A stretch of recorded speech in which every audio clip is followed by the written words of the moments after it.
Hello and welcome to Wrestler Spotlight episode 18 as we cover Eddie Einhorn's IWA, also known as IWA 1975.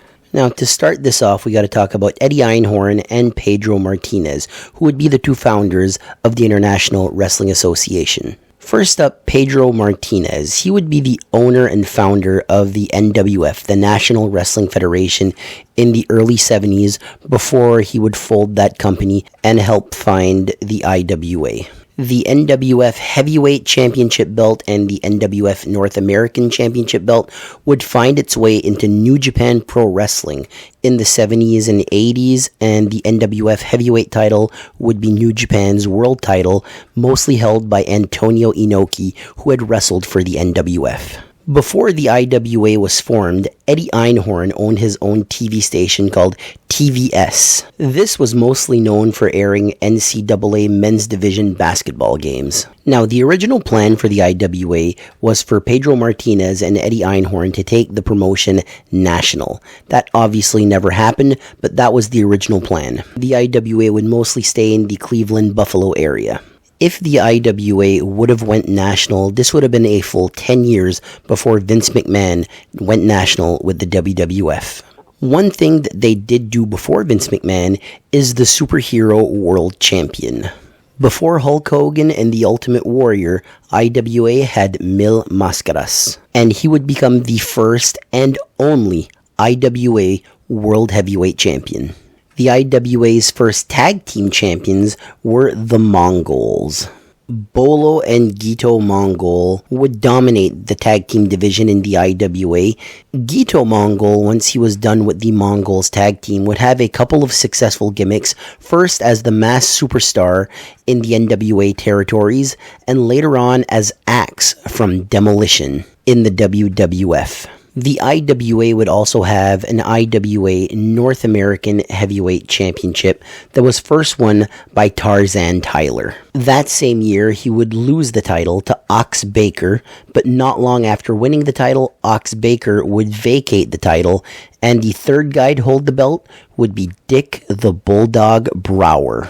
The man with Brower power is probably most remembered as the IWA North American Heavyweight Champion. In 1976, the IWA would introduce the IWA Brass Knuckles Championship. Only 3 men would hold this title. The first one was Sonny King, the second was Nick DiCarlo, and the third was Don Fargo. Other big-name stars in the IWA would include the Mighty Igor, Tex McKenzie, Argentina Apollo, Gino Brito, Dino Bravo, the Love Brothers, Rip Hawk, Luis Martinez, Eric the Red, the Islanders, Afa and Sika, they would later on be known as the Wild Samoans, former WWF World Champion Ivan Koloff, Thunderbolt Patterson, and manager George Crybaby Cannon. Mil Máscaras would defend his title against Eric the Red, even defeating Eric the Red in a mask versus hair match. Máscaras would also defend the IWA World Heavyweight title versus Ivan Koloff, Ernie Ladd, Dick the Bulldog Brower, and even versus former NWA World Heavyweight Champion Lou Thesz. He would also defend the IWA World Heavyweight title against Lou Thesz in the UWA. Now, this UWA promotion is a promotion that Lou Thesz started. Máscaras would also bring the IWA World Heavyweight Championship to Mexico for EMLL and Mexico's version of the UWA. Máscaras would bring the title to Japan, mostly for All Japan Pro Wrestling. In 1992, he would bring the title back to Japan for the Wing promotion to defend the title there. The last time that Mil Máscaras defended the IWA World Heavyweight Championship was on November 28th, 2016, in Japan versus Nosawa Rongai. Mil Máscaras is still listed as the IWA World Heavyweight Champion to this very day. One of the bigger feuds in the IWA was Mighty Igor versus Dick the Bulldog Brower. On one occasion, Dick the Bulldog Brower knocked the Mighty Igor into his own birthday cake on TV. Another time, Brower would beat and bloody Igor's manager, Ivan Kalmykov. The fans would see Igor holding his fallen manager, crying. This would lead to a series of matches for Dick the Bulldog Brower's IWA North American Championship. The mighty Igor would never win the IWA North American Championship. Bulldog Brower would also feud with Johnny Powers over the North American Championship. The Mongols would be 2 times IWA World Tag Team Champions, and they would feud with such teams as Dino Bravo and Gino Brito, Nelson Royal and Tex McKenzie, and Luis Martinez and Argentina Apollo.